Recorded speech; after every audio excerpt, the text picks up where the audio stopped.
जय माता रानी दोस्तों, मैं नीता विक्रम चैनल में आपका स्वागत करती हूँ। माता रानी के नाम का जयकारा लगाएं। कमेंट सेक्शन में जय माता रानी, जय सप्तऋषि ज़रूर लिखिएगा। आपकी जो भी मनोकामनाएं होंगी शीघ्र पूरी हो जाएंगी।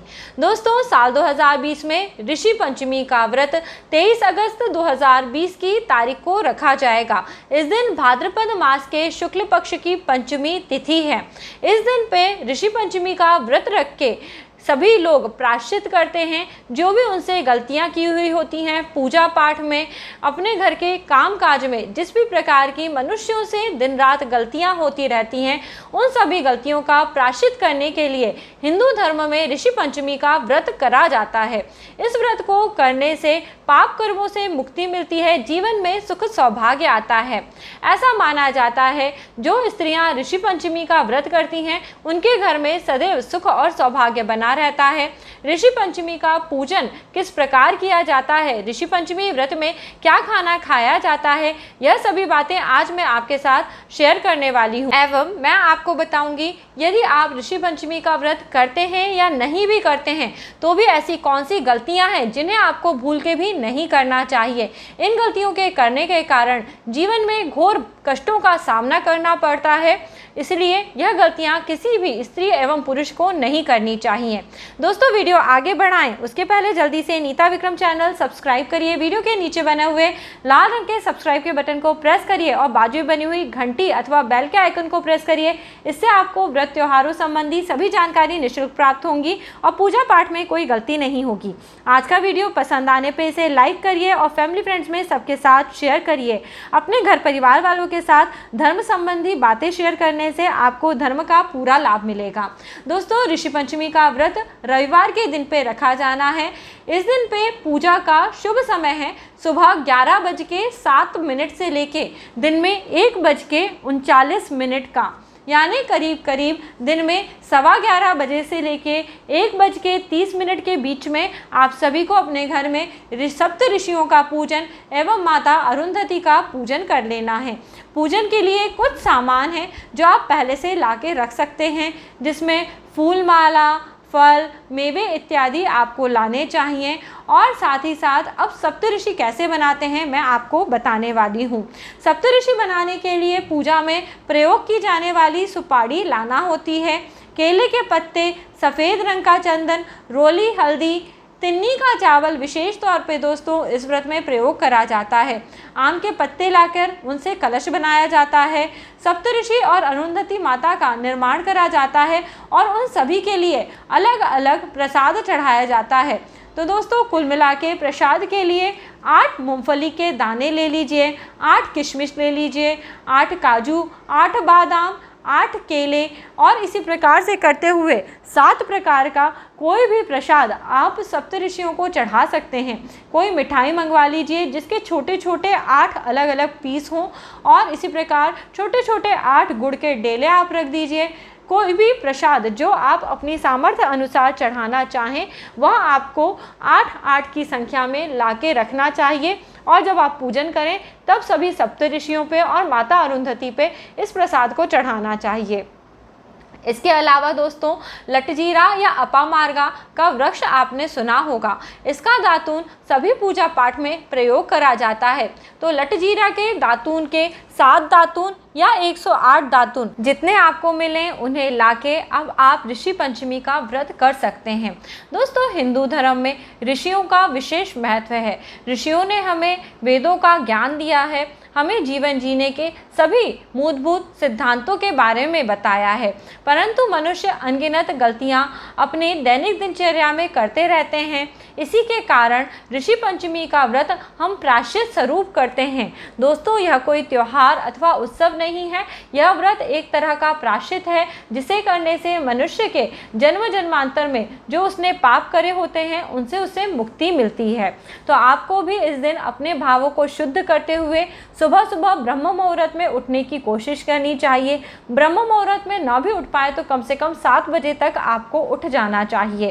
अब आपने अपामार्ग अथवा लटजीरे के जो दातून लाके रखे हैं उन दातूनों को लेके अपने मुख की शुद्धि करनी चाहिए। उन्हें मुंह के अंदर डाल के यदि आप घिसना चाहें तो घिसें, वरना कम से कम अपने होंठों के पास, मुंह के पास लगा के मुख दुर्गंध नाशाय ऐसा कहते हुए प्रत्येक दातुन को रखा जाता है। यह प्रक्रिया यदि आप 7 दातूनों के साथ करना चाहती हैं तो 7 दातून से करिए, वरना 108 दातून को अपने मुख के पास लाके मुख दुर्गंध नाशाय यह मंत्र बोलते हुए मुख शुद्धि करी जाती है।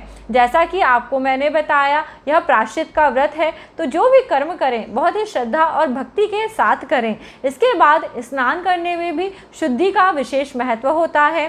कई जगह स्त्रियां पवित्र नदियों में स्नान करती हैं जिससे कि उनके सभी तरह के पाप कर्मों से मुक्ति हो, इसलिए भावना का विशेष महत्व होता है। आपसे जाने अनजाने कई तरह के यदि पाप कर्म हो जाते हैं तो इस दिन प्रायश्चित भाव से नदी में स्नान करने से पापों से मुक्ति मिलती है।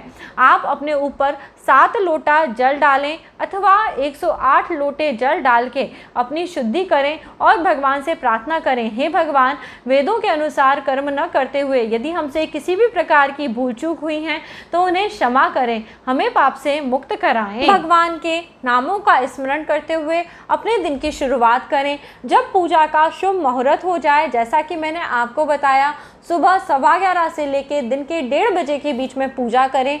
घर में एक पूर्वामुख होके चौकी अथवा पटा लगा लें, उस पर सफ़ेद अथवा पीले रंग का वस्त्र बिछाएं। अब सप्तऋषि बनाने चाहिए। एक केले का पत्ता रख के उसके ऊपर 8 जो सुपारी हैं उसमें से 7 सुपारियां एक लाइन में रखें और 8वीं सुपारी को उनके नीचे की तरफ रखना चाहिए। यह जो सुपारियां हैं इन्हें ऋषियों का प्रतीकात्मक रूप माना जाएगा और 8वीं सुपारी को माता अरुंधति का प्रतीकात्मक रूप माना जाएगा। किसी कारणवश यदि आपको पूजा की सुपारी नहीं मिलती तो आप सफ़ेद रंग का जो चंदन डेले वाला होता है उसके 7 टुकड़े और एक 8वां टुकड़ा रख के पूजन कर सकते हैं। यदि इतनी मात्रा में आपको चंदन नहीं मिलता है तो आपके घर में जो भी चंदन हो उससे 7 छोटे छोटे गोले केले के पत्ते पे बनाएं और नीचे एक अलग गोला बनाएं जिसे माता अरुंधति का नाम दे दें। अब दोस्तों, अपने घर में जो भी आपके पास पीतल का या फिर तांबे का कलश है उसमें आम के पत्ते लगाएं, जल भरें, हल्दी, रोली, चावल इत्यादि डाल के वरुण कलश का निर्माण करें और उसके ऊपर दीपक रख दें। थोड़े से चावल एक कटोरी में रख के उस पर दीपक प्रज्वलित करें। इस तरह से दीप कलश का निर्माण करें। कोई भी पूजा दोस्तों गणेश जी की पूजा के बगैर शुरू नहीं होती है, इसलिए आपके घर में जो भी गणेश जी की एक छोटी प्रतिमा हो उसे ला के रखें और माँ गौरी की प्रतिमा को रखें। सबसे पहले दीप कलश प्रज्वलित करें। इस प्रकार से आपकी पूजा की शुरुआत होती है। तो पूजा को शुरू करिए और उसके बाद सबसे पहले गणपति जी का पूजन अर्चन करिए। रोली, चंदन, अक्षत इत्यादि गणपति भगवान पे चढ़ाएं और जो भी फल मेवे मिष्ठान आप लेके आए हैं वह भी उन्हें अर्पित करें। माता गौरी का भी इसी प्रकार पूजन करें। दोस्तों, साथ ही साथ यदि आप भगवान की मुख शुद्धि के लिए पान के पत्ते लाए हैं तो पान के पत्ते में 2 लौंग, 2 सुपारी रख के उन्हें भगवान के सामने अर्पित करें। प्रसाद चढ़ाएं। कुछ पैसे, 1 रुपये का जो सिक्का होता है वह रखें। ना रख पाएँ तो थोड़े से तिन्नी के चावल चढ़ा दें। दोस्तों, इस पूजा का विशेष महत्व है। रोली, हल्दी इत्यादि तो हम यह सभी चीज़ें यूज़ करते हैं, परंतु चावलों का प्रयोग इस व्रत में नहीं करा जाता है। तिन्नी के चावलों का प्रयोग होता है क्योंकि यह पूजा जो हल्के द्वारा जुता हुआ भोजन होता है उसके द्वारा नहीं की जाती है, इसलिए तिन्नी के चावल ज़रूर लाना चाहिए। तो दोस्तों, इस प्रकार से पूजन करें। सबसे पहले गौरी गणेश पूजन करें, फिर वरुण कलश का पूजन करें। वरुण कलश का पूजन करें, उस पर भी दोस्तों सभी चीज़ें चढ़ाएं। रोली, हल्दी, चावल, तिन्नी का चावल चढ़ाएं और पुष्प इत्यादि अर्पित करके जो भी फल मेवे मिष्ठान आप लेके आए हैं वह सभी अर्पित करें। और इसके बाद दोस्तों जो सप्तऋषि हैं उनका पूजन करें। प्रत्येक सप्तऋषि का पूजन करें, तिलक अर्पित करें, तिन्नी का थोड़ा चावल चढ़ाएं और उसके बाद जो आपने यहाँ पे दोस्तों मैंने बहुत सारा प्रसाद आपको बताया था, हर एक प्रसाद का एक एक दाना, जैसे मूंगफली है तो मूंगफली का एक दाना, किशमिश का एक दाना, काजू का एक दाना, बादाम का एक दाना, एक केला, एक गुड़ का डेला और थोड़ी सी और जो क्या कहते हैं थोड़ी सी एक मिठाई का टुकड़ा एक ऋषि को चढ़ेगा। इसी प्रकार इसी श्रेणी में हर एक ऋषि को अलग अलग प्रसाद अर्पित करना है तिलक इत्यादि करने के बाद, और माता अरुंधति को भी तिलक इत्यादि करने के बाद यह प्रसाद उसी संख्या में अर्पित करा जाना है। इसी प्रकार पुष्पों इत्यादि से सुसज्जित करते हुए आपको सप्त ऋषियों का पूजन करना है। भाव बहुत ही निर्मल होने चाहिए, प्रायश्चित वाले भाव रखिए। सभी सप्त ऋषियों के निमित्त दोस्तों आप जनेऊ लाना बिल्कुल मत भूलिएगा। सप्त ऋषियों को जनेऊ भी ज़रूर अर्पित करिए। यह शुरू में मैं बताना भूल गई थी, इसलिए अब आपको याद दिला रही हूँ। सातों सप्त ऋषियों पे अलग अलग जनेऊ चढ़ाइए और एक पानी वाला नारियल लेके आइए, उसे प्रसाद के लिए यहाँ पे चढ़ाना चाहिए।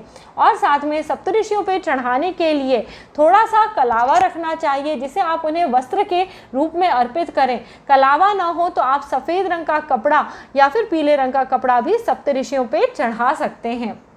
ये तो दोस्तों कार्मिक पूजा की बात हो गई।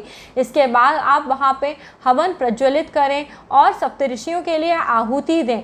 आपको सप्तऋषियों के नाम नहीं पता हैं तो आप महामंत्र, जिसे हम गायत्री मंत्र कहते हैं, इसे कहते हुए आप आहुति दे सकते हैं।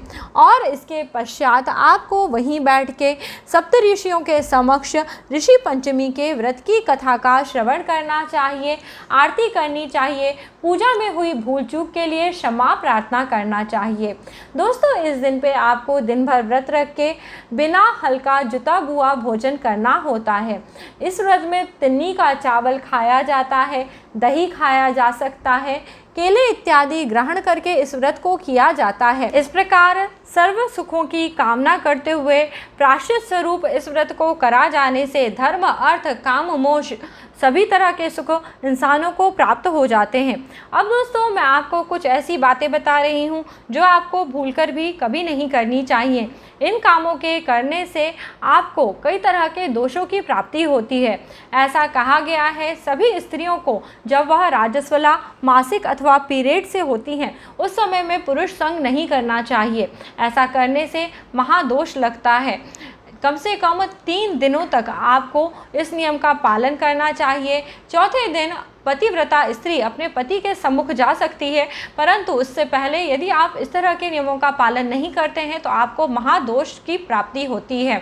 इसके अलावा ऋषियों के निमित्त अथवा पूजा पाठ के लिए कभी भी किसी स्त्री को राजस्वला होते हुए भोजन नहीं बनाना चाहिए। यदि आप घर के पुरुषों को इस तरह का बनाया हुआ भोजन ग्रहण करवाती हैं तो उनकी बुद्धि पे इसका प्रभाव पड़ता है। ऐसा करे जाने से आपको भी दोष की प्राप्ति होती है। इसी के कारण इस व्रत को करा जाता है।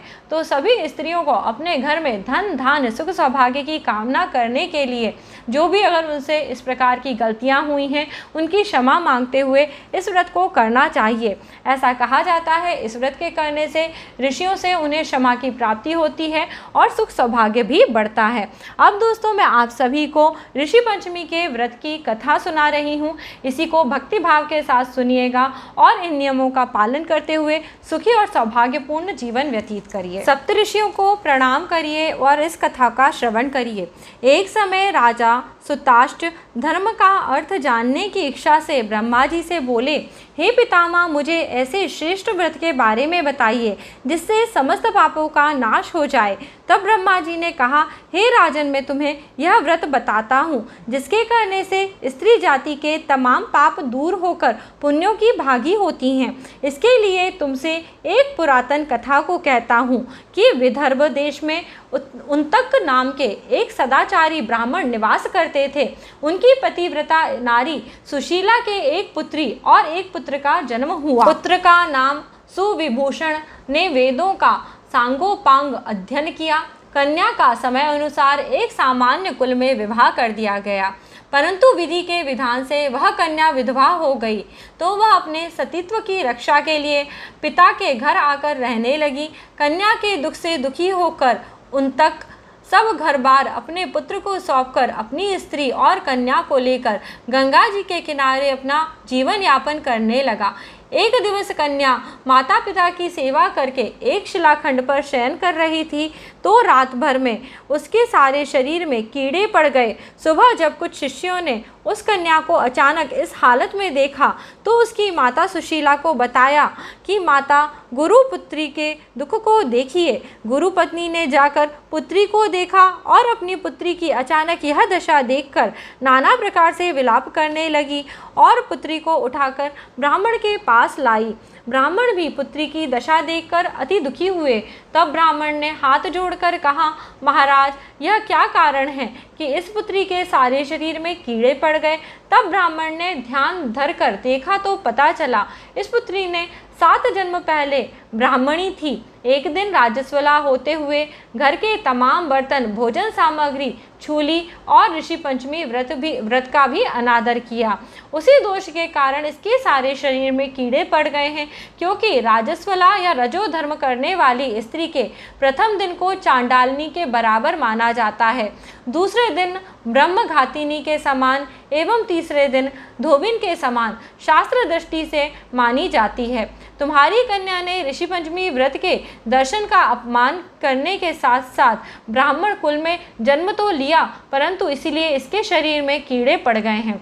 तब सुशीला ने कहा, महाराज, ऐसे उत्तम व्रत को आप विधि के अनुसार वर्णन कीजिए जिससे संसार में प्राणी मात्र का उद्धार हो पाए और सभी लोग इस व्रत का लाभ उठा सकें। ब्राह्मण बोले, हे सहधर्मिणी, यह व्रत भाद्रपद मास के शुक्ल पक्ष की पंचमी को धारण किया जाता है। पंचमी के दिन पवित्र नदी में स्नान कर व्रत धारण करके शाम के समय सप्तऋषियों का पूजन विधि विधान से करना चाहिए। भूमि को शुद्ध करने के लिए गाय के गोबर से लीपा जाता है, उस पर अष्टकमल दल से चौक पूरा जाता है। इसके बाद सप्तऋषियों की स्थापना और उनसे प्रार्थना करी जाती है। महर्षि कश्यप, अत्रि, भारद्वाज, विश्वामित्र, गौतम, जमदग्नि, वशिष्ठ महर्षियों की स्थापना कर आचमन, स्नान, चंदन, फूल, धूप, दीप, नैवेद्य आदि से पूजन कर व्रत को किया जाता है, जिससे सफलता की कामना करनी चाहिए। इस प्रकार व्रत को धारण करके इसका उद्यापन भी करना चाहिए।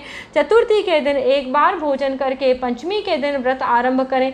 सुबह नदी अथवा जलाशय में जाकर स्नान करने के बाद गोबर से लीप कर सर्वतोभद्र चक्र बनाकर उस पर कलश को स्थापित करें। कलश के कंठ में नया वस्त्र बांधकर पूजन सामग्री एकत्रित कर अष्टकमल दल पर सप्त ऋषियों की सुवर्ण प्रतिमा स्थापित करें। फिर षोडश उपचार से पूजन करके रात्रि को पुराण का श्रवण करें। फिर सुबह ब्राह्मणों को भोजन दक्षिणा देकर संतुष्ट करें। इस प्रकार इस व्रत का उद्यापन करें से नारी सुंदर होती है, लावण्य को प्राप्त होती है, सौभाग्यवती होकर धन व पुत्रों से संतुष्ट होकर उत्तम गति को प्राप्त होती है। ऐसा इस व्रत में बताया गया है। अब मैं आपको इस व्रत की दूसरी कथा सुनाती हूँ। जय बोलिए सप्तऋषि देवों की जय। दूसरी कथा भविष्य पुराण से ली हुई है। एक बार भगवान श्री कृष्ण ने महाराज युधिष्ठिर से कहा, वह कौन सी पंचमी है जिसके करने से नारी जाति दोष से मुक्त हो जाती हैं, महान पुण्य को प्राप्त होती हैं, आप मुझे संक्षेप में श्रवण कराइए। तब भगवान श्री कृष्ण जी ने कहा, राजन, भाद्रपद मास के शुक्ल पक्ष की पंचमी को सप्तऋषि का व्रत रहने से नारी समस्त पापों से मुक्त होती हैं। जो स्त्री राजस्वला होकर गृहस्थी के सभी कार्यों को करती हैं, वह अवश्य ही नरक में जाती हैं। एक बार जब इंद्र ने वत्रासुर को मारा था, तब ब्रह्म हत्या का एक भाग नारी के रज में, दूसरा नदी के फैन में, तीसरा पर्वतों को, चौथा भाग अग्नि की प्रथम ज्वाला में विभक्त किया था। इससे हर जाति की नारी राजस्वला होने के प्रथम दिन चांडालिनी, दूसरे दिन ब्रह्मघातिनी और तीसरे दिन धोबिन की तरह दोषी होती है। इससे उस दिन प्रतिवस्तु छूने से अपवित्र होने का दोष उसे लगता है। इस ऋषि पंचमी व्रत को करने से दोष मुक्त होकर पवित्रता को प्राप्त होती है। हे राजन, अब इसकी एक प्राचीन कथा का जिक्र मैं आपसे करता हूँ। विदर्भ देश में एक शयनजित नाम का राजा था। उसी राज्य में एक सुमित्र नाम का विद्वान ब्राह्मण था। उसकी पत्नी का नाम जयश्री था। एक दिन वह रसोई घर में राजस्वला धर्म को प्राप्त हो गई और वह समय अनुसार भोजन आदि वस्तु छूती रही। इस प्रकार समय पाकर दोनों पति पत्नी की मृत्यु हो गई। मरने पर ब्राह्मणी एक कुतिया का जन्म लिया और ब्राह्मण ने बैल का जन्म लिया, पर दोनों ने अपने तप के प्रभाव से पूर्व जन्म की बातों का स्मरण बनाए रखा। अब दोनों प्राणी अपने ही पुत्र सुमित के घर में पुनः जन्मे। एक दिन पितृपक्ष में ब्राह्मण कुमार ने अपने पिता को श्राद्ध की तिथि के विधि के अनुसार ब्राह्मण को भोजन कराया। अपनी पत्नी से स्वादिष्ट पकवान, खीर इत्यादि बनवाए। भाग्यवश एक सांप ने उस खीर में जहर उगल दिया। यह हाल ब्राह्मणी कुतिया देख रही थी। उसने सोचा, अगर ब्राह्मण खाएंगे तो मृत्यु को प्राप्त हो जाएंगे, इससे मेरे लड़के को हत्या का भारी पाप लगेगा। इससे खीर उस कुतिया ने जानबूझकर झूठी कर ली। अब बहू ने कुतिया को इतना मारा कि उसकी कमर तोड़ दी। खीर फेंक कर दूसरी बनाई, फिर श्राद्ध कर सब ब्राह्मणों को भोजन कराया। रात को कुतिया ने जाकर अपने पूर्व पति बैल से दिन में होने वाली सारी घटनाएं बताईं तो बैल बोला, प्रिय, तुम्हारे पाप के संसर्ग से आज मुझे बैल होना पड़ा। आज मेरे लड़के ने दिन भर मेरा मुंह बांधकर जोता और अभी एक मुट्ठी घास भी नहीं डाली है। यह सारी बातें ब्राह्मण का पुत्र सुनता रहा, जिससे वह बहुत ही दुखी हुआ। माता पिता को भोजन देकर वह दुखी मन से वन को चला गया। वन में जाकर ऋषियों को दंडवत करके बोला, महाराज, मेरे माता पिता कुतिया व बैल की योनि में हैं, वह किस प्रकार से इन योनियों से छुटकारा पाएंगे? तो ऋषियों ने बताया, तुम्हारे माता पिता ने रजोधर्म दोष से कुतिया व बैल का जन्म पाया है। इससे तुम घर जाकर विधि से उत्तम व्रत करो। ऋषि पंचमी का व्रत करके उसका फल अपने माता पिता को अर्पित कर दो, इससे वह पशु योनि से मुक्त होकर स्वर्ग को प्राप्त करेंगे। मुनियों से विधि सुनकर ब्राह्मण पुत्र ने घर आकर विधि के साथ स्त्री सहित भाद्रपद शुक्ल पंचमी को ऋषि पंचमी का व्रत किया और श्रद्धा से उस व्रत का फल अपने माता पिता को समर्पित किया, जिसके प्रभाव से वे इस क्रूर योनियों से मुक्त हो गए। छूटकर दिव्य देव विमान पर आरूढ़ होकर स्वर्ग को प्राप्त हो गए। हे राजन, जो स्त्री इस व्रत को विधि के साथ करती है तथा श्रद्धा के साथ सप्त ऋषियों का पूजन करे, वह नारी भयंकर दोष से छूटकर शीघ्र ही धन, पुत्र, पौत्र आदि सुख सौभाग्य को रूप में पाती है। इस व्रत को करना नारी जाति का मुख्य कर्तव्य है। जय बोलिए सप्त ऋषियों की जय। तो दोस्तों, इस प्रकार का जो वेद पुराणों के अनुसार वर्णन हमें पता होता है, इस व्रत को करने से आपको अत्यंत सुखों की प्राप्ति होगी। जीवन में जो भी आपके ऊपर दोष लगे होंगे उनसे आपको मुक्ति मिल जाएगी। आज का यह वीडियो आपको कैसा लगा? यदि वीडियो आपके लिए ज्ञानवर्धक, जानकारीपूर्ण था तो इसे लाइक करके अपने फैमिली फ्रेंड्स में सबके साथ ज़रूर शेयर करिए। और मेरे सभी वीडियो देखने के लिए नीता विक्रम चैनल पे बने रहिए और मेरे पर्सनल व्लॉग देखने के लिए कि मैं अपने घर में पूजा पाठ, तीज त्यौहार किस प्रकार मनाती हूँ, नीता विक्रम फैमिली चैनल को सब्सक्राइब करिए। आप जाके देख सकते हैं नीता विक्रम फैमिली चैनल। वहाँ आपके साथ घर गृहस्थी से जुड़ी हुई बेहतरीन बातें आपसे शेयर करती हूँ। जल्दी एक नए वीडियो के साथ आपसे फिर मिलूंगी। जय माता रानी दोस्तों, अपना ख्याल रखिए।